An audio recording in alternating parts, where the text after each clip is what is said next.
Tangu sisi tulikuwa watoto tumezaza watoto hapa, tulikuwa tunakaa kwa nyumba mbao, nyumba ya mkebe, nyumba ya karatasi. Sasa maendeleo imeingia. Sasa ile magari tunaonanga sasa hatujawahi ona, tunaonanga Nairobi, hapa ndo tuko kuona sasa inakuja yote. Kwa maana lami imeingia. Hii nyumba tumejenga na hii pesa ya barabara. Faida ile ambayo tunaona kwa hii njia ambayo inatengenezwa, wale watu ambao wanapita na njia hii wakiwa wanatoka pande ya Isiolo ama Garissa wakipitia mahali hapa wananunua hizi nguo zangu.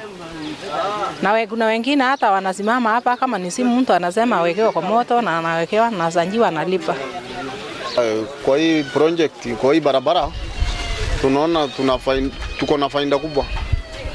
Kwa kituletea stima tutakuwa tukipata internet. Hizi wifi yote itakuwa ikifanya kazi. Tayari tunaona magari bile zinapita hapa zinabeba mifuko, zinabeba makitunguu.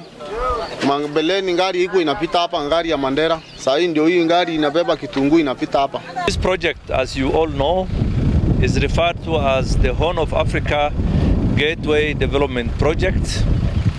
It is the corridor that is going to join Kenya, particularly Nairobi and the central part of Kenya, to countries in the northern parts of Kenya, or rather bordering our northern regions like Ethiopia and Somalia. We're on a Shamba that I started developing 4 years ago, knowing that the roadway was coming through, and it's almost here. We get a lot of dust at the moment, but yes, it will have big benefits to the fruit and the goats and all the produce that we're producing here, to be able to get it to market and much quicker.